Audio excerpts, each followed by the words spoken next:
glance at the gardener, and the millionaire froze. He was wearing the pendant she had given her son, before he disappeared 18 years ago. The heels of Lauren Bennett's Louboutins clicked rhythmically against the marble floor of her mansion as she strode through the East Wing corridor. At 48, she carried herself with the rigid posture of someone who had learned that weakness was a luxury she couldn't afford. Her tailored navy suit, armor for the corporate battlefield, remained as impeccable at 4 in the afternoon as it had been at 7 that morning. The mansion, sprawling across 5 acres of prime real estate, felt cavernous around her. Like her, it was pristine, imposing, and ultimately empty. Sunlight streamed through floor-to-ceiling windows, illuminating artwork worth millions, but failing to warm the cold elegance of her surroundings. Lauren paused at the window overlooking the gardens. Her eyes were drawn to the new gardener, the young man her estate manager had hired 3 weeks ago. Jesse, she remembered. He'd been quiet during the brief introduction, respectful with downcast eyes that betrayed an intelligence her instincts had immediately registered. He moved methodically among her prized roses, carefully pruning each bush with unexpected precision for someone so young. 20, according to his application. Saving for medical school, he'd said, as Lauren watched him. Something caught the afternoon light, a glint of green at his throat that became visible when he stretched to reach a higher branch. The flash of emerald sent a jolt through her body that made her palm slam against the glass. A pendant, an emerald pendant in the shape of a key. Memories crashed through her carefully constructed walls. A nursery with pale blue walls, a mobile spinning lazily overhead, her own voice singing lullabies to a tiny bundle. And the pendant, the one she'd commissioned from the finest jeweler in the city, a special piece to celebrate the birth of her son, with his initials, AB, engraved on the back, the pendant that had disappeared the night they took her baby. Lauren pressed her forehead against the cool glass, fighting to control her breathing as the memories continued their assault. Thunder had crashed outside the windows of the mansion 18 years ago, rain lashing violently against the glass as she'd nursed 8-week-old Aiden in the rocking chair. James had been away on business, or so he'd told her. She would later learn he'd actually been meeting with his lawyer, changing his will to leave 70% of his fortune to his newborn son. The security alarm had been disabled. An inside job, police would later tell her. 3 masked men had burst through the nursery door. Her screams had been lost in the storm as they'd ripped Aiden from her arms. The last thing she remembered was the glint of the emerald pendant around her baby's neck, before something hard struck the back of her head. She'd woken to chaos, police swarming the property, her brother-in-law Frank pacing the foyer in apparent distress. The kidnappers had left no trace, no ransom note. As days stretched into weeks, hope had withered. 6 months later, James died in what police ruled a tragic accident, his car plunging off a coastal road. Within a year, Lauren learned that James had changed his will shortly before Aiden's kidnapping. The timing had always struck her as too convenient. But she'd had no proof of foul play. Frank had been devastated by his brother's death, or had appeared to be. He'd stayed by her side, becoming her closest advisor as she took control of the Bennett empire. The business became her salvation, her ruthless efficiency in the boardroom earning her a reputation that kept competitors and gold diggers at a safe distance. But she'd never stopped looking for Aiden, never stopped following leads that inevitably led nowhere, never removed the identical pendant she wore beneath her blouses, hidden from the world but constantly pressing against her heart. And now, impossibly, there it was, dangling from the neck of her 20-year-old gardener. Lauren stepped back from the window, her mind calculating possibilities with the same cold precision that had made her one of the most formidable businesswomen in the country. It couldn't be a coincidence. The pendant had been custom-made, one of a kind, made for her son. Her first instinct was to rush outside, confront the boy, demand answers. But 18 years of disappointment had taught her caution. If Jesse was somehow connected to Aiden's kidnapping, startling him would only send him running. No, she would be methodical. She would investigate him quietly while watching him closely. The pendant was her first real lead in years. She wouldn't risk losing it through impulsive action. Lauren pressed the intercom on the wall. "Diana, please have Mr. Ellis come to my study immediately." She needed her head of security to begin a thorough background check on Jesse. Meanwhile, she would find ways to interact with the boy, to study him for any clue, any connection to her stolen child. 10 minutes later, She sat at her desk while Robert Ellis, former FBI agent and her most trusted employee, took notes. "I want everything," Lauren said, her voice steady despite the storm raging inside her. "School records, family history, medical records, social media, every detail of his life from birth until now. And I want it done discreetly." Ellis nodded, knowing better than to ask questions. "I'll have preliminary findings by tomorrow morning." After he left, Lauren opened her desk drawer and removed a small silver frame, the only photograph of Aiden she kept visible. In it, he was just 6 weeks old, tiny fists raised as if ready to fight the world. She traced her finger over the image. "Is it you?" she whispered. "Have you somehow found your way back to me?" Her rational mind rejected the notion. Jesse was too old to be Aiden, who would only be 18 now, but the pendant. There had to be a connection. As Lauren replaced the photo, her intercom buzzed. "Ms. Bennett, Mr. Frank Bennett is here to see you." Lauren straightened her spine, composed her features into the mask of calm confidence she had perfected over the years. "Send him in. If anyone might know something about the pendant's reappearance, it would be Frank." She would watch his reaction carefully when she mentioned the new gardener. After all these years of playing the devoted brother-in-law, Frank Bennett still had secrets. Lauren was certain of it, and she was finally ready to uncover them all. Jesse's fingers traced the outline of the emerald pendant as he entered his small apartment on the edge of town. The studio was sparse but meticulously organized. A twin bed with hospital corners, a desk with neatly arranged textbooks, and a corkboard covered with news clippings and photos above it. It was the home of someone with greater aspirations than his current circumstances allowed. He shrugged off his work clothes. Still carrying the scent of soil and roses from the Bennett estate, the gardening job paid well enough, but that had never been the point. As he showered away the day's labor, his mind returned to the moment he'd noticed Lauren Bennett watching him from the mansion window. The cold calculation in her eyes hadn't escaped him. She'd seen the pendant, exactly as he'd intended, clean and changed into jeans and a t-shirt. Jesse moved to the corkboard and unpinned a faded photograph. A smiling woman in her 30s stood beside a much younger version of himself, her arm protectively around his shoulders. Grace Alvarez, his mother and former head housekeeper of the Bennett estate, had the same determined set to her jaw that Jesse now carried. "Making progress, Mom," he whispered to the photograph. She noticed today.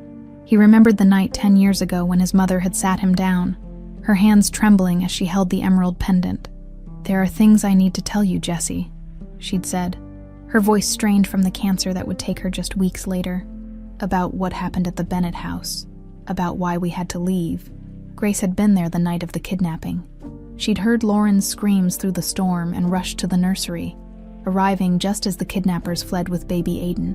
She'd followed them outside, hidden in the shadows of the garden, and witnessed something that had changed everything. Frank Bennett paying the men, his face twisted with satisfaction as he instructed them on where to take the child. When one of the kidnappers had fumbled with something that fell into the wet grass, Grace had retrieved it after they'd gone. The emerald pendant that had been torn from baby Aiden's neck. "I tried to tell Mrs. Bennett what I'd seen," Grace had explained to Jesse. "But before I could reach her, Frank intercepted me. He threatened you. Said he'd hurt my child if I ever spoke a word." They'd fled that night, changing their names and moving across the country. For 8 years, they'd lived in hiding, until Grace's cancer diagnosis had forced them back for treatment in a city with better medical facilities. But even on her deathbed, Grace had remained terrified of Frank Bennett. "Promise me, Jesse," she'd whispered, pressing the pendant into his palm. "Promise me you'll find a way to tell Lauren Bennett the truth someday. But be careful. Frank is more dangerous than you know. James's death was no accident." Jesse pinned the photo back to the board and opened his laptop. His latest background check on Frank Bennett had revealed the man's continued involvement in businesses with questionable ethics. Nothing explicitly illegal, but patterns that suggested money laundering, not enough to prove he'd orchestrated a kidnapping and murder 18 years ago, but enough to confirm Jesse's suspicions that Frank's respectable facade hid something sinister. His phone buzzed with a text from a contact at City Hall. "Records you requested ready for pickup tomorrow. 9 a.m. Back entrance." Jesse smiled grimly, one step closer to proving what Frank had done. 20 miles away, in a rundown apartment complex across town.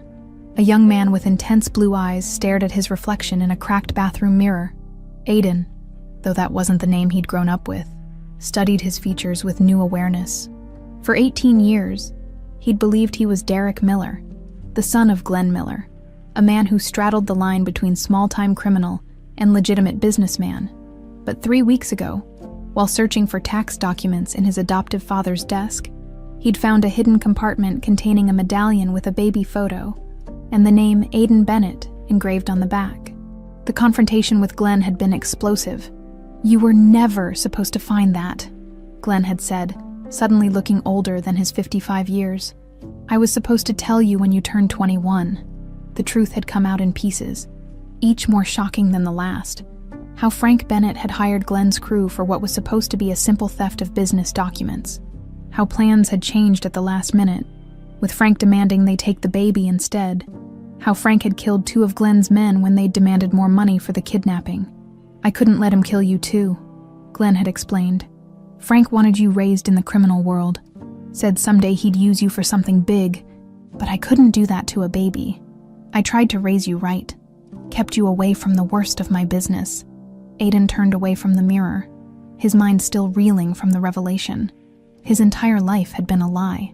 The woman he'd occasionally seen in the society pages, Lauren Bennett, cold-eyed titan of industry, was his biological mother, and the man who'd orchestrated his kidnapping was still free, still playing the role of trusted advisor to the mother he'd never known. Glenn was now in county lockup on unrelated charges, a convenient setup by Frank, Aiden suspected, designed to pressure Glenn now that Aiden was approaching the age Frank had apparently been waiting for. 2 days ago, one of Frank's men had approached him with an opportunity, a chance to join Frank's crew for a job that would set him up for life. Aiden had accepted, sensing this might be his only chance to discover what Frank had planned for him all these years. His phone rang. Speak of the devil. "Tomorrow night, 9 o'clock, Frank's lieutenant said without preamble. "Corner of Wilshire and 8th. Don't be late." The call ended as abruptly as it had begun. Aiden placed the phone carefully on the counter and opened the drawer beneath the sink, removing a small handgun Glenn had insisted he keep for protection. "Whatever Frank wants you for," Glenn had warned from behind the jail visiting room glass. "It ain't good. He's been waiting 18 years for this. Be careful, son." Son. The word had new meaning now, layered with complications Aiden was still trying to understand. He tucked the gun into his waistband and returned to the small living room where news articles about Lauren and Frank Bennett covered his coffee table. His real mother and the man who'd stolen him from her. Tomorrow, he'd be one step closer to understanding why. Lauren Bennett stood in the doorway of her library, watching Jessie examine the medical texts on the mahogany shelves. It had been 3 days since she'd spotted the pendant. 3 days of subtle observation and background checks that had yielded frustratingly little. "You seem quite interested in those," she said, making her presence known. Jessie turned, momentarily startled. "Ms. Bennett, I'm sorry. Diana mentioned you wouldn't mind if I looked at your collection during my lunch break. I can leave if—" "No need." Lauren stepped into the room, her eyes drawn again to the emerald pendant visible against his t-shirt. "I understand you're saving for medical school." "Yes, ma'am." "Cardiology." His hand unconsciously went to the pendant, a gesture Lauren noted with practiced detachment. An ambitious goal. She moved to the shelves, pulling down a leather-bound volume. This was my late husband's Gray's Anatomy. First edition. He collected medical texts, though he was in real estate, not medicine. Jessie accepted the book with reverence. "Thank you. I'll be careful with it. You're welcome to use the library whenever you'd like." Lauren's voice remained casual, though nothing about this interaction felt casual to her. These books should be read, not just displayed. The gratitude in Jessie's eyes surprised her, genuine and unguarded. For a moment, she saw something achingly familiar in his expression. It reminded her of James when they'd first met. That same earnest intensity. "That's very kind of you, Ms. Bennett." "Lauren," she corrected, surprising herself. "When we're discussing books, at least." She watched him carefully page through the anatomy text, struck by his gentle handling of the aged paper. Robert Ellis's preliminary report had been conspicuously thin. Jesse Alvarez, age 20, graduated top of his class from Southridge High School. Mother deceased. Cancer, approximately 10 years ago, no record of a father, lived in foster care until 18. Excellent academic record, but few specifics before age 10. It was the gap that troubled her, as if Jesse Alvarez hadn't existed before age 10. "May I ask about your pendant?" Lauren finally said. "It's quite unusual." Jesse's hand closed around it protectively. "It was my mother's. One of the few things I have left of her. Not a lie," Lauren thought, but not the whole truth either. She'd spent decades in boardrooms learning to read deception. Jesse was hiding something. "It's beautiful. Reminds me of one I had once." Their eyes met, and for an instant, Lauren sensed a flash of something. Knowledge, perhaps, before Jesse's expression returned to polite interest. "I should get back to work," he said, carefully returning the book. "Thank you again, Lauren." As he left, Lauren pulled out her phone, sending a quick text to Ellis. "Dig deeper." Frank Bennett swirled the bourbon in his crystal tumbler, watching Lauren across her expansive office. After 30 years at her side, first as brother-in-law, then as trusted advisor, he knew her better than anyone. Something had changed in the past few days. "The Peterson deal is nearly finalized," he said, sliding a folder across her desk. "They've agreed to the terms, though I think we could squeeze them for another 2% on the back end." Lauren barely glanced at the documents. "Whatever you think best." Frank narrowed his eyes. "I noticed you've taken an interest in the new gardener." Her gaze snapped to his. Instantly alert. "What makes you say that?" "Diana mentioned you've given him library privileges. Seems unusual. He's studying for medical school. Our library has books he couldn't afford otherwise." She kept her tone even. "I see potential in him." Frank nodded, but his mind was working quickly.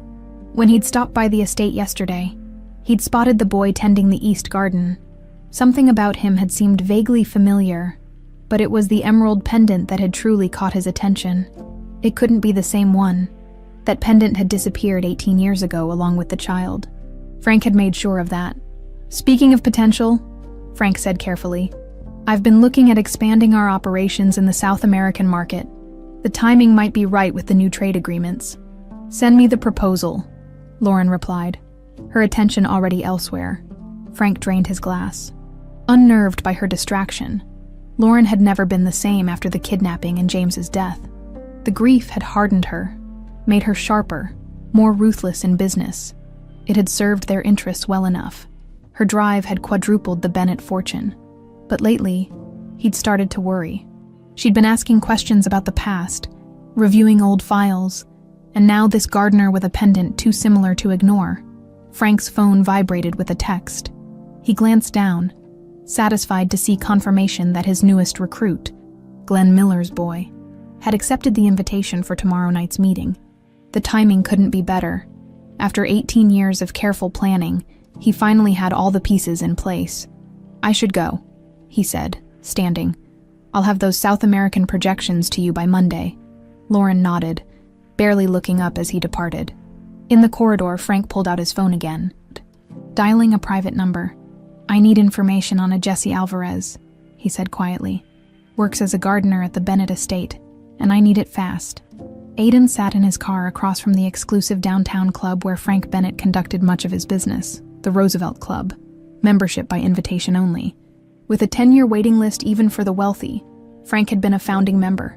For 2 hours, Aiden had watched the entrance, studying the security patterns and the types of people coming and going. Tomorrow night, he'd be walking through those doors himself, invited by Frank's organization for reasons he still didn't fully understand. Glenn's warnings echoed in his mind. "Frank's been grooming you from a distance all these years. Whatever he wants you for, it has something to do with Lauren Bennett. Be careful." His phone chimed with a text from one of Frank's men. "Dress code, business casual, bring ID." Aiden put the car in drive, circling around to get a view of the building's rear entrance. As he turned the corner, a sleek black sedan pulled away from the curb. Through the tinted windows, he caught a glimpse of Frank Bennett himself, phone pressed to his ear, expression intense. Aiden followed at a discreet distance. If he was walking into Frank's world tomorrow night, he needed every advantage he could get. The sedan eventually pulled up to the Bennett estate, the place where, according to Glenn, Aiden had been born and then stolen away. He parked a block away, watching as Frank entered through the main gate. Somewhere behind those walls was the woman who had given birth to him. Lauren Bennett, his mother. From his research, Aiden knew she had the reputation of being ruthless, cold, calculating. The articles called her the Ice Queen of Real Estate. It was hard to reconcile that image with the mother who, according to Glenn, had fought desperately against his kidnappers. As he sat watching the estate, a young man emerged through the service entrance. Dark-haired, carrying gardening tools. Something green glinted at his throat as he passed under a street lamp. Aiden frowned, focusing on the small object. It looked like a pendant. Something about it triggered a strange feeling, a shadow of a memory he couldn't quite grasp. He started the car again. Tomorrow night, he'd step into Frank Bennett's world and begin to unravel the mystery of his stolen life. But first, he needed to find out more about the gardener with the green pendant. Ellis's voice sounded tired over the phone line. "Ms. Bennett, I've found something unusual about your gardener." Lauren paced her study. Phone pressed to her ear. "Go on." "Jesse Alvarez's records only begin at age 10. As I mentioned before that, there's nothing. No birth certificate, no school records. Nothing." Lauren paused by the window. "That's not possible. It's rare, but it happens. Changed identity, witness protection." Ellis paused. "The mother, Grace Alvarez, worked at your estate 18 years ago." Lauren's grip tightened on the phone. "What did you say?" "She was your head housekeeper for 3 years. Left suddenly the night of your son's kidnapping. The police report notes she wasn't found for questioning." The pieces began falling into place. "Grace Alvarez," Lauren repeated softly. The name had been buried under 18 years of pain and loss, but it surfaced now, bringing with it the image of a competent, warm-eyed woman who had run the household with quiet efficiency. "There's more," Ellis continued. "Before she was Grace Alvarez, she was Grace Diaz. She changed her name and moved across the country after leaving your employment. Find everything you can about her and her son," Lauren ordered. "And Ellis, keep this between us for now." After ending the call, Lauren unlocked her desk drawer and removed an old personnel file. Grace Diaz. Now she remembered. Always reliable. Devoted to her young son. Lauren had given her a substantial bonus when Aiden was born. Grace had disappeared the same night as Aiden. All these years, Lauren had assumed she'd simply fled during the chaos. But what if there was more to it? What if Grace had seen something that night? Something that made her take her son and run. And now her son was here, wearing the pendant meant for Aiden. Lauren closed the file, a chill running down her spine. She needed to be careful. If Jesse was Grace's son, if he knew something about that night, approaching him directly might scare him away. She needed to win his trust first. Jesse moved through the shadowy halls of the Bennett mansion with practiced silence. The annual charity gala meant the main house was empty, except for catering staff preparing for tomorrow's event. It was the opportunity he'd been waiting for. Frank's office was at the east end of the second floor, a space he maintained at Lauren's insistence for when business kept him late at the estate. Jesse had watched Frank enter the security code enough times to memorize it. 08111, August 11th, James Bennett's birthday. An ironic choice for the man Jesse believed had arranged his murder. The door unlocked with a soft click. Inside, Jesse moved efficiently, photographing documents with his phone and carefully returning everything exactly as he'd found it. Frank's personal datebook revealed frequent meetings with names Jesse had flagged in his research, people connected to money laundering operations.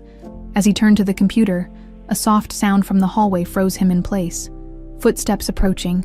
Jesse quickly shut down the computer and slid behind the heavy drapes just as the office door opened. "I don't care what it takes," Frank's voice came, sharp with irritation. "I need that information by morning." Jesse hardly dared breathe as Frank crossed to the desk and unlocked a drawer Jesse hadn't managed to access. Through a small gap in the drapes, he watched Frank remove a flash drive and pocket it before making another call. "Everything's set for tomorrow night. The kid will be there." Frank paused, listening. Yes, she'll be completely blindsided, 18 years of waiting, but it'll be worth it to see the look on Lauren's face when it all comes crashing down. Jesse's blood ran cold at the confirmation of what he'd long suspected. Whatever Frank had been planning all these years was finally coming to fruition. Frank ended the call and left, giving Jesse a narrow escape window as he slipped from the office. One thought dominated his mind. He needed to accelerate his timeline. Whatever Frank had planned, it was happening soon. The Roosevelt Club hummed with the quiet energy of wealth and power. Aiden adjusted his sport coat, feeling exposed. Despite the crowd, he'd spent his life in the shadows of Atlanta's less reputable neighborhoods, learning from Glenn how to fade into the background. Here, under crystal chandeliers, surrounded by the city's elite, he felt like a fraud about to be discovered. Derek Miller, a man in an expensive suit, approached. "Frank's expecting you." Aiden followed him to a private room at the back of the club. Inside, cigar smoke hung in lazy curls beneath recessed lighting. 5 men sat around a polished table, Frank Bennett at its head. "Derek?" Frank greeted him, gesturing to an empty chair. "Glenn's boy, I've heard good things about your discretion." Aiden took the seat, maintaining the cool detachment Glenn had taught him. "Thank you for the invitation, Mr. Bennett." Frank studied him with unsettling intensity. "You look familiar. Have we met before?" "I don't believe so, sir." Frank's attention shifted to the group. "Gentlemen, let's get to business. The operation is scheduled for Thursday night, a delicate matter requiring absolute confidentiality." As Frank outlined the plan, Aiden felt a growing unease. They were planning to abduct someone, a woman, and stage an elaborate scene. The details were vague, but one thing became clear. Aiden was central to the plan because of his resemblance to someone. "Derek will be our ace," Frank explained. "His particular appearance is essential." After the meeting, Frank held Aiden back. "Your father and I have history," he said, pouring 2 glasses of scotch. "Not all of it good, but he raised you well, kept you clean, despite his own activities." "He did his best," Aiden replied cautiously. "Thursday night will change your life," Frank continued. "You'll be well compensated. Of course, but more importantly, you'll finally learn why you've always felt different, like you didn't quite belong in Glenn's world." The statement hit uncomfortably close to home. Aiden accepted the scotch. Mind racing. "What exactly will I be doing?" Frank smiled thinly. "Playing a role you were born for." On his way out, Aiden passed a wall of photographs, club founders and prominent members. His eyes caught on one particular image, Frank and James Bennett at the club's opening. The resemblance between himself and James was subtle but unmistakable. The same jawline, the same set of the eyes. His real father outside in the cool night air. Aiden leaned against his car, trying to process everything. Frank was planning something involving Lauren Bennett, his biological mother, and somehow, Aiden's resemblance to his dead father was key to the plan. As he drove away, he made a decision. Tomorrow morning, he would find a way to see Lauren Bennett up close. Before Thursday night, he needed to understand exactly what Frank was planning to use him for, and he needed to learn more about the gardener with the emerald pendant. The same color as his own eyes, he realized with a start. Another connection he couldn't explain, but somehow felt certain was important. Lauren stood at her office window, morning light casting long shadows across the manicured lawn where Jesse worked among the roses. For 3 days straight, she'd found reasons to engage him in conversation. About medicine, literature, even gardening, searching for any connection to the past. Yesterday, she'd noticed something that made her heart stutter. When Jesse concentrated, he had the same habit of rubbing his thumb against his forefinger that James had. A small gesture, meaningless to anyone else. But to Lauren it was like seeing a ghost. "You're imagining things," she murmured to herself. Gee. Her phone buzzed with a text from Ellis. "Records found. Grace Alvarez died of cancer 10 years ago in Oregon. Jesse placed in foster care. Mother's death certificate lists Jesse as biological son. No father listed." Lauren frowned. If Jesse was truly Grace's biological son, he couldn't be Aiden. But why the pendant? Why the gap in his early records? A movement caught her eye. A young man sitting in a car parked across from the estate's entrance. He'd been there yesterday, too. Watching, through her binoculars, Lauren studied him. Early 20s, dark hair, intently focused on the grounds as Jesse emerged through the service gate for his lunch break. The stranger straightened, his attention sharpening. Lauren picked up her phone again. "Ellis, I need surveillance on another individual. Black sedan across from the main gate." Moments later, her intercom buzzed. "Ms. Bennett, Mr. Frank Bennett is here to see you." Lauren composed herself. tucking away her suspicions before saying, "Send him in." Frank entered with his usual confidence, but Lauren detected something different in his demeanor, a nervous energy he was trying to mask. "The charity gala preparations are finalized," he announced, laying a folder on her desk. "The governor confirmed his attendance, along with that senator you wanted to speak with about the zoning regulations." "Excellent." Lauren maintained her cool exterior while studying her brother-in-law. After 18 years of working alongside him, she'd become adept at reading his subtle tells. Today, he was hiding something. "Will you be bringing anyone?" Frank asked casually. Too casually. "It's been a while since you've had a date at these functions." "You know I prefer to focus on business," she replied. "Speaking of which, those financial reports you sent over seem to be missing the South American projections you mentioned." A flicker of relief crossed Frank's face at the change of subject. "I'll have them to you tomorrow. There were some complications with the numbers." Lauren nodded, letting the moment pass. "I noticed someone watching the estate. Black sedan, young man, dark hair. Any idea who that might be?" Frank's expression remained neutral, but she caught the slight tightening around his eyes. "Security concern. Perhaps I've asked Ellis to look into it." "I'm sure it's nothing," Frank said dismissively, checking his watch. "I have another meeting downtown. See you at the gala tomorrow." After he left, Lauren pressed her intercom. "Diana, please ask Jesse if he could come to my office after his lunch break. I'd like to discuss the arrangements for tomorrow's event." Jesse stared at the bank records spread across his kitchen table. He'd been analyzing the digital copies he'd extracted from Frank's computer, looking for the pattern he knew must exist. There it was, 18 years ago, a series of transfers to offshore accounts, followed by withdrawals from a local bank.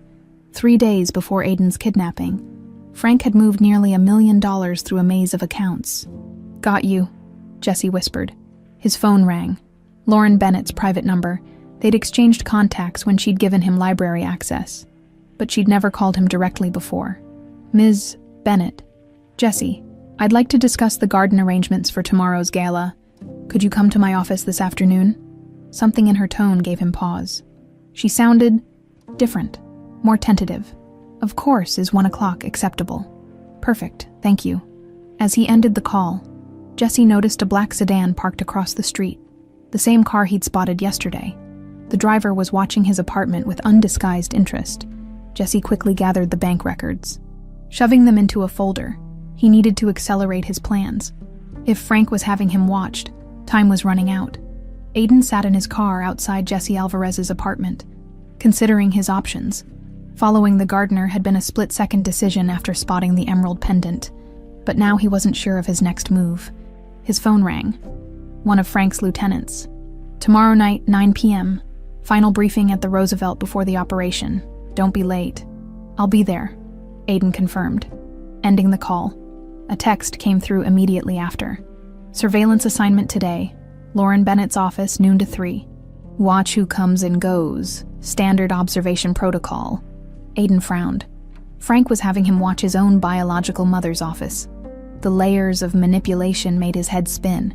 His phone rang again. A number he didn't recognize. "Yeah, Derek Miller." The voice was gravelly. "Older. Who's asking?" "Friend of Glenn's?" "Name's Mac. We need to talk about Frank Bennett." 20 minutes later, Aiden sat across from Mac Reeves in a dingy bar downtown. The older man had once worked with Glenn, but unlike Glenn, he'd served time for the botched robbery that had first connected Glenn to Frank Bennett. "Whatever Frank's got you doing, walk away," Mac warned, nursing a whiskey despite the early hour. "I know he's got something on Glenn, making you play along, but trust me, Frank Bennett destroys everyone he uses." "What do you know about his plan?" Aiden asked. Mac leaned forward. "Only pieces. It's about Lauren Bennett. Frank's been planning something for years, some kind of revenge. He talks about poetic justice when he's drunk. What's my role supposed to be?" "Don't know exactly, but I heard him once. Said something about using the kid to destroy her before taking everything. Kid's gotta be you." Mac drained his glass. "Glenn saved your life, you know. Frank wanted him to raise you like a criminal. But Glenn kept you clean. Made Frank furious. But he couldn't risk finding someone else to take you." Aiden digested this, pieces falling into place. "Do you know anything about a pendant? Emerald? Shaped like a key?" Mac's expression changed. "Where'd you hear about that?" "I saw it. The gardener at the Bennett estate wears one." "That's impossible," Mac muttered. "That pendant was on you when they took you from the house. Glenn said Frank went ballistic when they couldn't find it after. Tore apart the car, threatened to kill them all." Aiden's breath caught. "You're saying that pendant was mine? Gift from your mother to you when you were born. Custom made." Mac stood, suddenly anxious to leave. "Look, I've said too much already, just be careful. Frank's game is bigger than you know." After Mac left, Aiden sat motionless, processing what he'd learned. The gardener had his pendant, the one connection to his birth mother he should have had all these years. He checked his watch. Nearly time for his surveillance assignment at Lauren Bennett's office. The thought of watching his biological mother from the shadows twisted something inside him. And now he would be watching the gardener too. Jesse Alvarez, the man with his pendant. How had he gotten it? What role did he play in all this? As Aiden drove toward the Bennett corporate headquarters, he felt the weight of Thursday night's looming operation. Whatever Frank had planned, it involved both Lauren Bennett and somehow the pendant that should have been Aiden's birthright. He needed to find out more. Before it was too late, Jesse arrived at Lauren's office at precisely 1 o'clock. The emerald pendant deliberately visible against his shirt. He'd decided that the time for subtlety had passed. Frank was having him watched, which meant his cover might already be compromised. Lauren's executive assistant escorted him through the glass doors of Bennett Enterprises' top floor. The decor mirrored Lauren herself. Elegant, cold, impeccable. Nothing like the warmth of the library where they'd shared conversations about medical texts. "Jesse," Lauren greeted him, rising from behind her imposing desk. "Thank you for coming." "Of course, Mrs. Bennett." He reverted to formality, sensing something different in her demeanor. Lauren gestured to a chair opposite her desk. As Jesse sat, he noticed her eyes lingering on the pendant. "I believe we need to be honest with each other," she said, her voice carefully controlled. "That pendant you wear, it's not a common piece of jewelry." Jesse's heart raced, but he maintained his composure.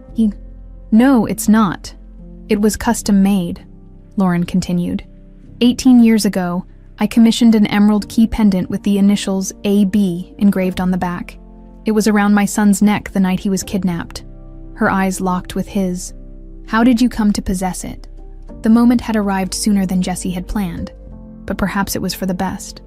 "My mother gave it to me before she died, Grace Alvarez, although you knew her as Grace Diaz." Recognition flashed in Lauren's eyes.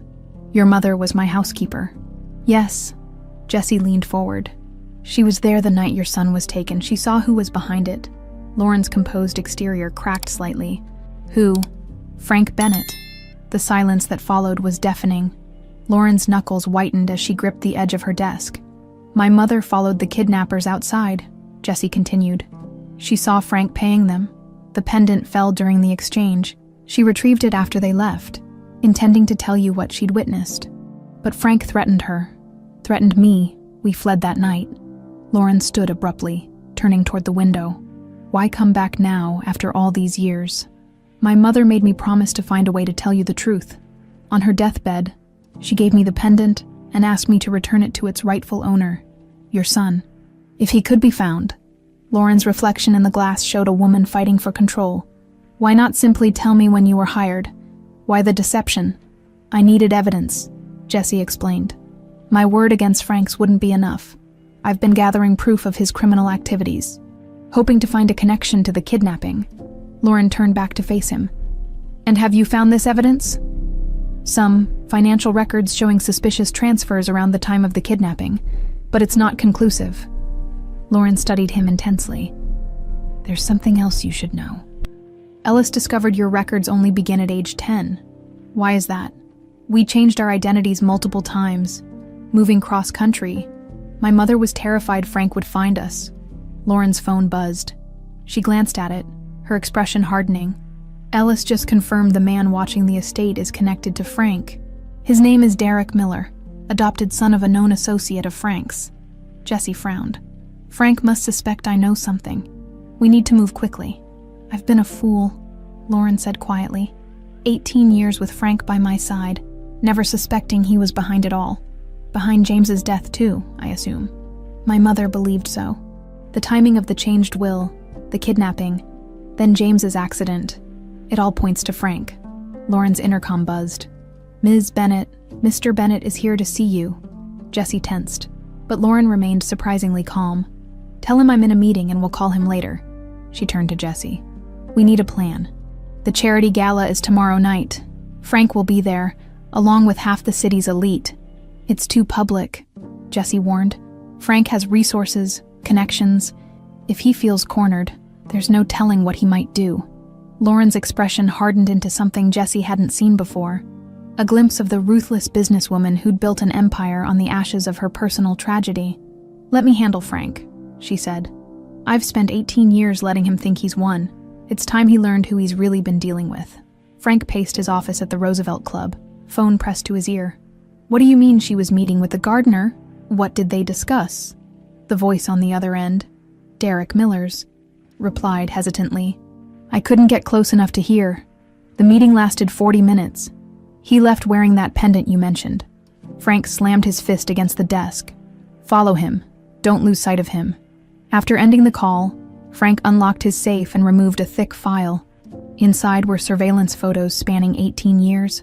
Lauren at business functions. At her home, occasionally with Frank himself playing the devoted brother-in-law. Beneath those were older photos. James and Lauren with newborn Aiden. The Bennett brothers as children.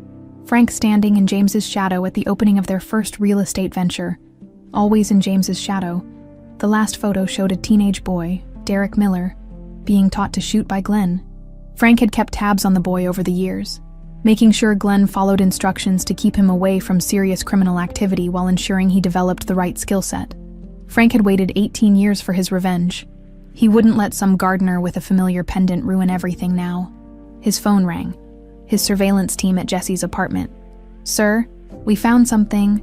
Bank records, offshore account numbers. He's been tracking your finances. Frank felt cold fury rise within him. Who is he? We found a photo, sir.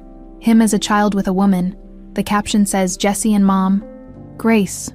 Frank nearly dropped the phone. Grace Diaz. Yes, sir. Grace Diaz. The housekeeper who had disappeared the night of the kidnapping.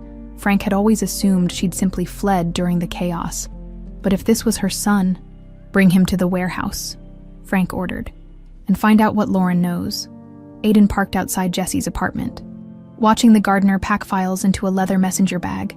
Following him from Lauren's office had been simple enough, but Aiden felt increasingly uncomfortable with his role in Frank's operation. His phone rang again. Frank's lieutenant. Change of plans, we're moving tonight. Be at the warehouse in 1 hour. Sending location now. What about tomorrow's briefing? Aiden asked. Cancelled. Things are accelerating. The call ended abruptly.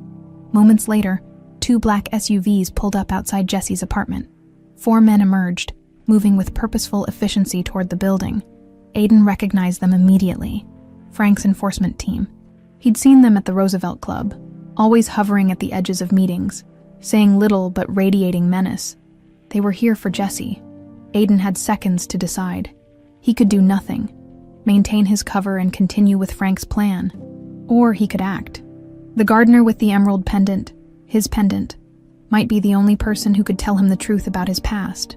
Aiden grabbed his gun and got out of the car. Jessie heard the heavy footsteps in the hallway outside his apartment. The rhythm was too deliberate, too coordinated to be neighbors. He quickly zipped his messenger bag and moved toward the fire escape. When his door burst open, 2 men in dark suits entered, hands inside their jackets in a telltale position. Jessie recognized Frank's enforcers immediately. Jessie Alvarez, the taller one asked, though it wasn't really a question. Mr. Bennett would like a word. Jessie's mind raced. If they were here for him, Frank must know everything.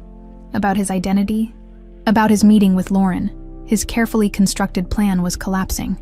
Let me grab my jacket, Jessie said, inching toward the kitchen where a secondary exit led to the back stairs. A sudden commotion erupted in the hallway. Shouts followed by the distinctive sound of fists connecting with flesh. The enforcers turned toward the noise, their momentary distraction giving Jessie the opening he needed. He bolted for the kitchen, but the shorter enforcer tackled him, sending them both crashing into the dining table. As they struggled, The apartment door flew open again. Jesse glimpsed a young man with a gun. The same man he'd noticed watching him from the black sedan. But instead of joining the enforcers, the newcomer struck one with the butt of his pistol, dropping him instantly. "Fire escape," the stranger shouted to Jesse. "Now!" Jesse didn't waste time questioning this unexpected intervention. He broke free from the second enforcer and grabbed his messenger bag. Diving through the kitchen window onto the metal landing of the fire escape, the stranger followed, firing a warning shot to keep the remaining enforcers at bay. They clattered down the rusted steps together, reaching the alley just as more of Frank's men rounded the corner of the building. "This way," the young man said, pulling Jesse toward a parked car. "We've got about 30 seconds before they call for backup." Inside the car, engine roaring to life, Jesse finally turned to his rescuer. "Who the hell are you?" "Derek Miller," the man replied, speeding away from the apartment. "But lately I've been wondering if that's really my name." Jesse stared at him, taking in features that suddenly seemed eerily familiar. The shape of his eyes, the set of his jaw. "You're wearing my pendant," Derek continued, glancing at the emerald key. "I want to know why." Jesse's hand went instinctively to the pendant. "Your pendant. This belonged to Aiden Bennett."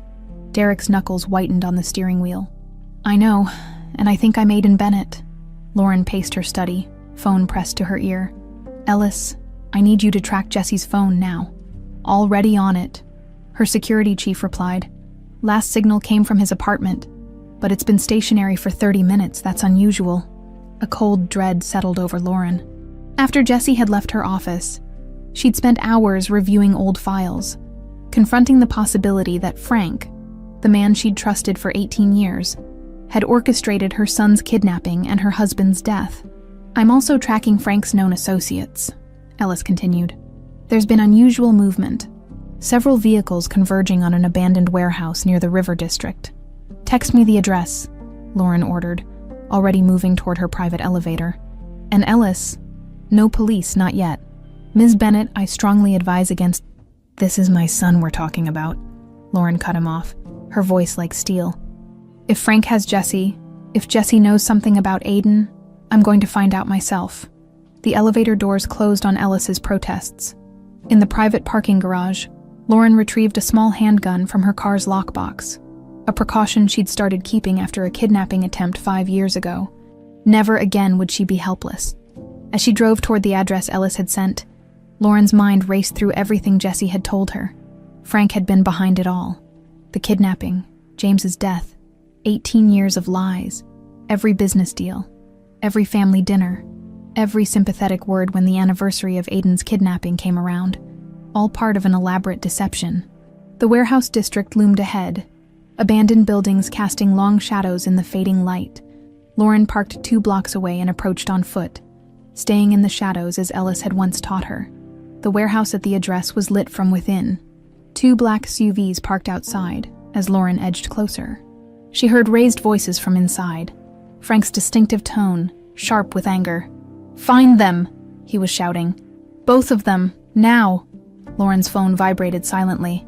A text from Ellis. "Jesse's phone moving again, heading toward your location with another device. Edda 5 minutes." Lauren retreated to a shadowed doorway across the street, gun clutched in her hand. If Jesse was coming here, she needed to warn him. It was clearly a trap. "Slow down," Jesse said, struggling to process what Derek, or Aiden, had just revealed. "You're saying Glenn Miller raised you believing you were his son, but recently you found evidence you're actually Aiden Bennett. A medallion with my baby photo and the name Aiden Bennett," Derek confirmed, navigating through back streets to avoid potential pursuit. "When I confronted Glenn, he confessed everything. Frank Bennett hired him to steal business documents, but then changed the plan to kidnapping. When Glenn's crew demanded more money, Frank killed 2 of them and threatened Glenn.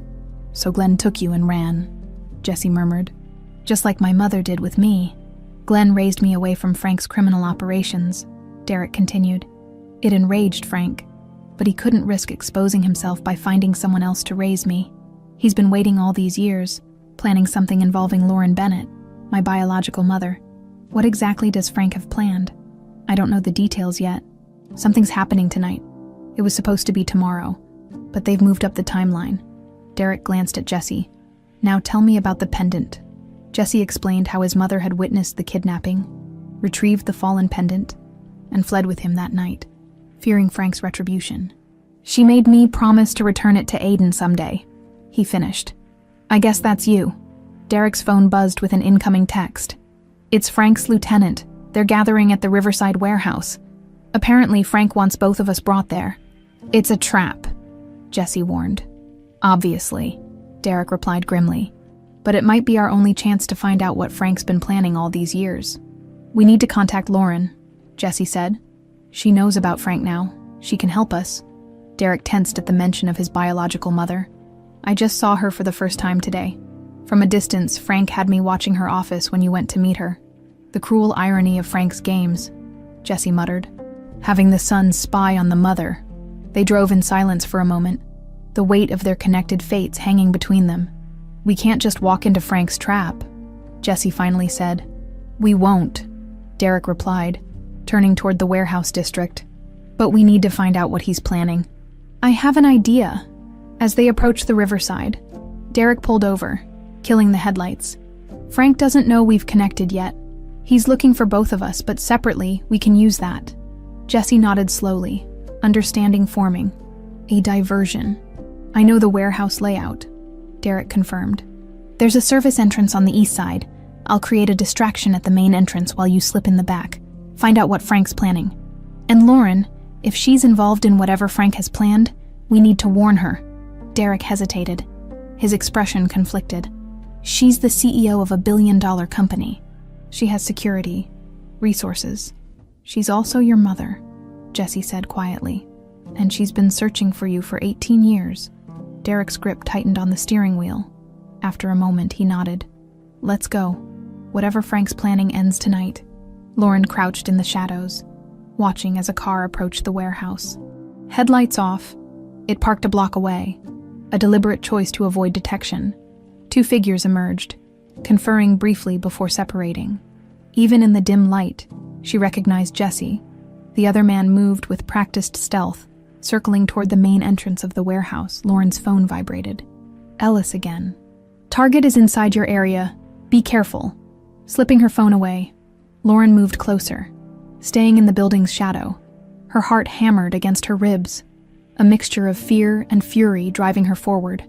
In the 18 years since Aiden's kidnapping, she'd imagined confronting those responsible countless times. Now that moment was approaching, with Frank, the man she'd trusted most.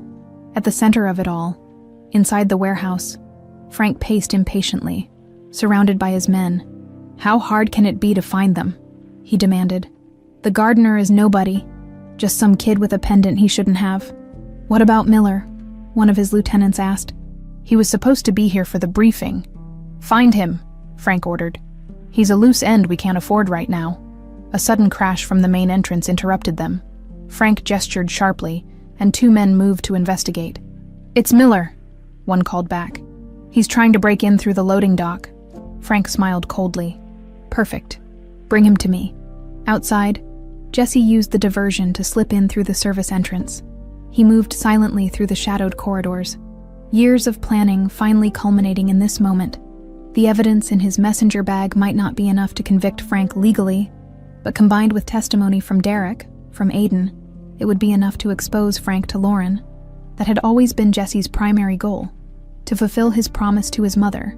As he approached the main area, voices became clearer. Frank was giving instructions, something about the woman and the plan. Jesse edged closer, straining to hear. A hand clamped over his mouth from behind. Jesse struggled until a familiar voice whispered, "It's me." Lauren Bennett released him, her finger to her lips. Jesse stared in shock. "What are you doing here?" he whispered. "Following you," she replied, her expression fierce in the dim light. "Ellis tracked your phone." Before Jesse could respond, shouts erupted from the main area. Derek had been captured. "Bring him in," Frank's voice echoed. Lauren and Jesse crept forward, positioning themselves behind a stack of crates where they could observe without being seen. In the center of the warehouse, Frank's men dragged in Derek, who had apparently put up a significant fight. His lip was bleeding, and he was barely conscious. Frank approached his captive, studying him with a mixture of satisfaction and contempt. "The prodigal son returns," he said, his voice echoing in the cavernous space. "I've waited 18 years for this moment." Derek raised his head, defiant despite his compromised position. "Why? What could possibly be worth 18 years of planning?" Frank circled him slowly. "You're asking the wrong question. Ask instead what James took from me that was worth 18 years of planning to get back." "My brother," Lauren whispered, her eyes never leaving Frank. "This is about James." Jesse nodded grimly.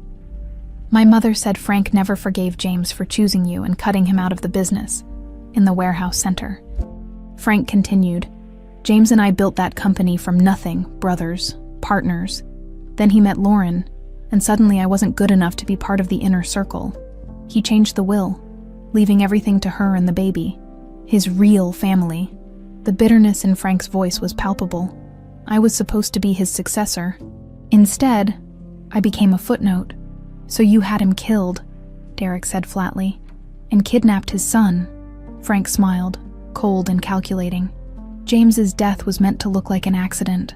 The plan was for both Lauren and the baby to die that night too. Tragic home invasion gone wrong. I would inherit everything as James's only remaining family. Lauren's hand tightened around her gun, her knuckles white with rage. Jesse placed a restraining hand on her arm, urging patience. "But your kidnappers got greedy," Derek continued, gradually regaining his strength. "Decided a ransom for the Bennett baby would be more profitable than the flat fee you offered." "A miscalculation on their part," Frank agreed. "But it worked out rather poetically in the end. Glenn raised you well, kept you clean, despite my instructions to the contrary. You look remarkably like James." Derek tensed. "What's your game, Frank? Why bring me back now?" Frank laughed. "Tomorrow night was supposed to be the grand finale. Lauren's charity gala. The perfect setting for the long-lost Bennett heir to make his triumphant return." He gestured dramatically. "Imagine the scene. Lauren reunited with her son after 18 tragic years. The press would eat it up. And then, once the papers were signed transferring control of the company to her son, to you, the truth would emerge." "What truth?" Derek demanded. "That you're an imposter, a con artist working with me to defraud the Bennett empire."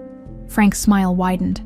"Lauren would be destroyed, publicly humiliated, her company in shambles, and I would step in to save what remained, the loyal brother-in-law protecting James's legacy from the woman who nearly destroyed it." Lauren stepped from the shadows. Gun raised. "I've heard enough." Frank froze, genuinely shocked for perhaps the first time in his calculating life. "Lauren, how?" 18 years, Frank," she said, her voice deadly calm. 18 years of playing the grieving widow, the supportive brother-in-law, all while you were the one who took everything from me." Frank recovered quickly, his eyes darting to his men. With a subtle gesture, he halted their movement toward weapons. "Lauren, you don't understand. This isn't what it seems." "I heard every word," she replied, moving closer, gun unwavering. "You had my husband killed. You had my son kidnapped. You've been planning my destruction for nearly 2 decades."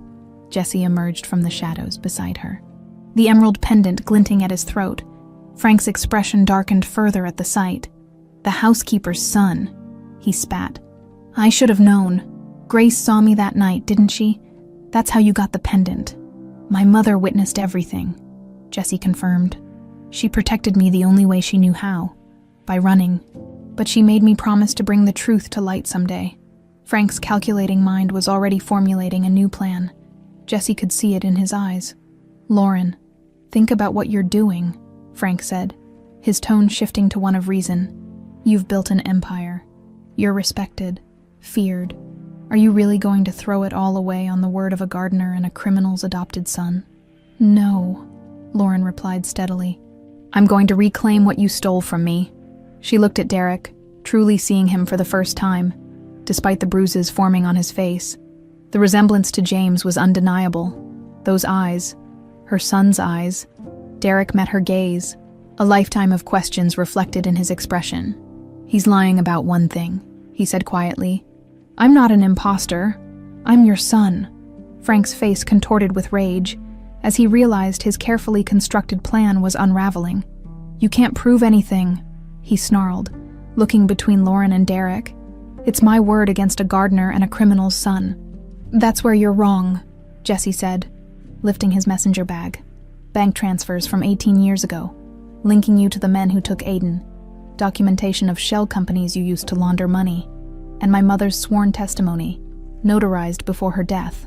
Frank's eyes darted toward his men, calculating his odds. Lauren recognized the look. She'd seen it across countless negotiation tables. Frank was searching for leverage. "Lauren?" Frank said, his voice softening to the persuasive tone he'd used for years as her advisor. "Think about what you're doing. This boy claims to be Aiden, but what proof does he have? A story told by a convicted criminal, for all you know. This is an elaborate con they're running together." Lauren's gun remained steady, but doubt flickered across her face. Derek, who might be Aiden, saw it too. "I have a birthmark," he said quietly. "On my right shoulder, 3 small spots in a triangle pattern." Lauren's breath caught. The birthmark had been documented in Aiden's medical records, but never released to the public. Only she, James, and the family doctor had known about it. "Show me," she whispered. Derek slowly pulled aside his collar, revealing 3 distinct marks forming a perfect triangle on his shoulder. Lauren's hand trembled for the first time. "That could be faked," Frank interjected desperately. "Easily faked. DNA will confirm it," Lauren replied, her steady composure returning. "But I don't need a test to recognize my son's eyes." Frank's face hardened as he realized he was losing control. With a sharp whistle, he signaled to his men. 3 of them drew weapons, pointing them at Lauren, Jesse, and Derek. "I've spent 18 years planning this," Frank spat. "I'm not going to let it fall apart now." "It's over, Frank," Lauren said. "Ellis has been tracking us. The police are probably already surrounding this warehouse." Fear flashed across Frank's face, quickly replaced by cold determination. "Then I have nothing to lose." He drew his own gun, aiming it directly at Derek. "If I can't have what's rightfully mine, neither will you." "No!" Lauren lunged forward, but she was too far away to reach Frank before he fired. The gunshot echoed through the warehouse, followed by a heavy thud. Lauren's scream tore through the air as she saw Derek fall backward. But Derek hadn't been hit. Jesse had thrown himself between them, taking the bullet meant for her son. He collapsed to the ground, blood blossoming across his chest. In the chaos that followed, Derek broke free from his captors and tackled Frank. Knocking the gun from his hand, Frank's men, seeing their leader overpowered and hearing sirens in the distance, began to scatter. Lauren rushed to Jesse's side, pressing her hands against his wound. "Stay with me," she commanded, the authority in her voice belying her terror. "An ambulance is coming." Jesse's breathing was labored, his eyes struggling to focus. "The pendant," he whispered, his hand reaching for the emerald key around his neck. "It belongs to Aiden. I promised my mother." Derek knelt beside them, Frank now unconscious and restrained nearby. "I'm here," he said, taking Jesse's hand. "You kept your promise." Blood continued to seep between Lauren's fingers as she fought to keep pressure on the wound. "Why?" she asked, her voice breaking. "Why would you do that?" Jesse's eyes found hers, a faint smile crossing his pale lips. "My mother made me promise to protect both of you. She loved your family, even after everything." Through the warehouse windows, red and blue lights flashed as police and ambulance sirens wailed closer. Derek tore off his jacket, helping Lauren apply pressure to Jesse's wound. "Stay with us," Derek urged. "You have to tell me everything about my pendant, about my mother, about everything I missed." Jesse's eyes were growing unfocused, but he managed to reach into his pocket, pulling out a folded, worn envelope. "From my mother," he whispered. "She knew. Someday, you'd want to know." Lauren took the letter with trembling fingers as paramedics burst through the doors. They worked quickly, stabilizing Jesse before transferring him to a stretcher. Lauren and Derek followed, leaving Frank to the police officers swarming the warehouse. In the ambulance, as medical personnel fought to save Jesse's life, Lauren finally opened Grace's letter. Inside was a faded photograph of baby Aiden in his crib, the emerald pendant visible around his tiny neck. The letter itself was brief. Grace's confession of what she'd witnessed that night, her apology for not being brave enough to come forward sooner. and her final request that her son help reunite mother and child. She saw everything, Lauren whispered, passing the letter to Derek. She was trying to protect you both. Derek read the letter, emotions warring across his face. All these years, he murmured. Glenn never told me the whole story. He just said I was special, that I needed to be careful. He protected you from Frank, Lauren said, watching the paramedics work frantically over Jesse. They both did, Glenn and Grace. And now Jesse, Derek added quietly. At the hospital, Jesse was rushed into surgery while Lauren and Derek were left in the waiting room. Police officers arrived to take their statements, confirming that Frank and several of his associates had been taken into custody. Ellis joined them, bringing coffee and the quiet support that had made him Lauren's most trusted employee. Hours passed in tense silence. Lauren studied her son's face, cataloging features inherited from James, others from herself. Derek caught her watching and met her gaze directly. I don't know what happens next, he admitted. 24 hours ago, I was preparing to help destroy you without knowing you were my mother. Lauren nodded, understanding the complexity of their situation. We have 18 years to catch up on, she said simply. But first, we need to make sure Jesse survives. The surgeon finally emerged, his expression grave but cautiously optimistic. The bullet missed his heart by centimeters, he explained. He's lost a lot of blood, but he's young and strong. The next 24 hours will be critical. As they were led to the recovery room where Jesse lay unconscious, connected to monitors and IVs, Lauren felt a strange sensation, a maternal instinct she'd thought long buried awakening for not just one, but two young men who had entered her life in such unexpected ways.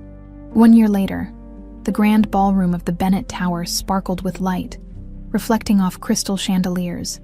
Elegantly dressed guests mingled beneath gilded ceilings, their conversations a gentle hum against the string quartet playing in the corner. This wasn't merely another corporate event. It was the inaugural gala for the Jesse Alvarez Medical Foundation. Lauren Bennett stood near the entrance, greeting donors with the polished charm that had made her one of the business world's most formidable figures. But those who had known her before noticed a profound change. The Ice Queen had thawed, her smile reaching her eyes in a way it hadn't for 18 years. Ms. Bennett, a young medical student approached, nervously adjusting his tie. I wanted to thank you personally. Without the foundation scholarship, I wouldn't be able to continue my studies. Lauren clasped his hand warmly. That's exactly what Jesse would have wanted. He believed talent should never be limited by financial circumstances.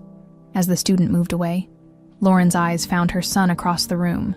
Aiden, who had legally reclaimed his birth name 6 months ago, was deep in conversation with the hospital's chief of cardiology. At 20, he carried himself with a quiet confidence that reminded her painfully of James. Around Aiden's neck gleamed a replica of the emerald key pendant, identical to the one Lauren wore beneath her evening gown. They had commissioned the duplicates together, a symbol of their reconnection and shared loss. Jesse had survived that night at the warehouse.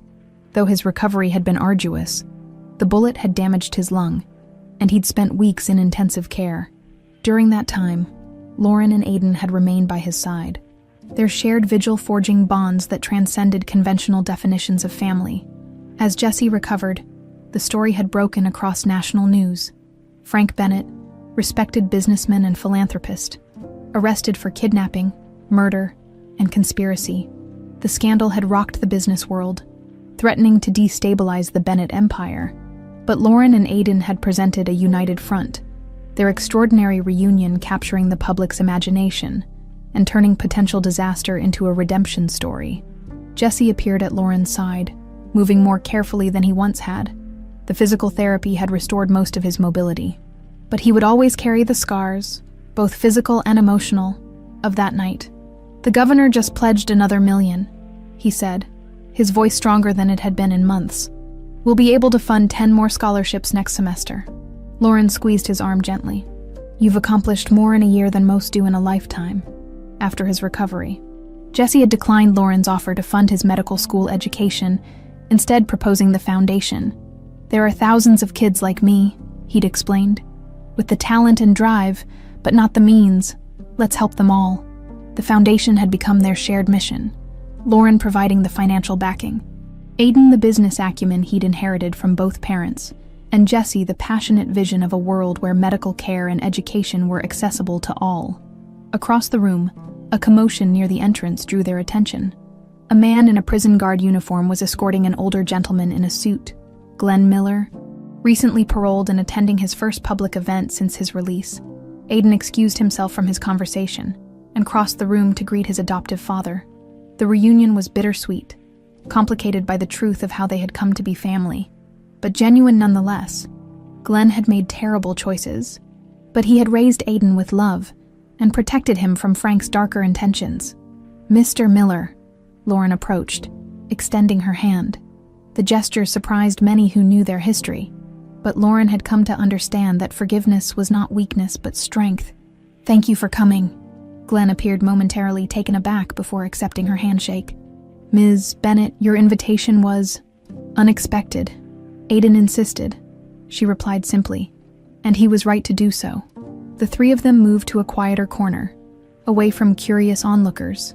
Jessie joined them, completing the unlikely circle of people connected by tragedy and redemption. "Quite a turnout," Glenn observed, glancing around the ballroom. "We've raised over $10 million tonight," Jessie confirmed. "Enough to expand the scholarship program nationwide." Glenn nodded appreciatively. "Your mother would be proud," he told Jessie. "She always said you were destined for something important." Lauren watched the interaction with a sense of wonder at how life could twist and turn in unexpected ways. Four people who should never have been connected, brought together by one man's greed and another's sacrifice. Frank's trial had concluded 3 months ago, resulting in multiple life sentences with no possibility of parole.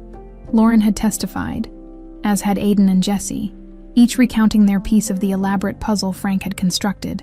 In the end, Frank's own meticulous planning had provided the evidence that convicted him, records kept as trophies of his perfect crime becoming the proof of his guilt. As the evening progressed, Lauren excused herself from the gala, slipping away to the private elevator that led to the rooftop garden. Aiden and Jessie found her there moments later, gazing out at the city lights below. "Everything okay?" Aiden asked, concern evident in his voice. Lauren turned to face them, struck again by how these two young men had transformed her life. One, the son of her blood, stolen and returned against impossible odds. The other, the son of her heart, who had sacrificed everything to bring the truth to light. "I was just thinking about how much has changed in a year," she said softly. "How much we've all changed." Jessie fingered his pendant thoughtfully. "My mother used to say that sometimes the universe has a strange way of putting things right." Lauren nodded, remembering Grace through the letter she'd left. A woman who had witnessed a terrible crime but ensured justice would eventually prevail, even if she didn't live to see it. "Tomorrow morning," Aiden said, "we're meeting with the architects about the medical center in Grace's name. And after that," Jessie added, "the final approval for the James Bennett Memorial Scholarship." Lauren felt a warmth spread through her chest that had nothing to do with the spring evening. "They would be proud," she said, looking between them. "James, Grace, they would be proud of what we've built from the ashes." The three of them stood together under the stars, each wearing a replica of the emerald pendant that had once been a symbol of loss, but now represented something entirely different. A family forged, not just by blood, but by choice, sacrifice, and love that transcended the boundaries of convention. In the gentle breeze, Lauren felt for the first time in 18 years. Completely at peace,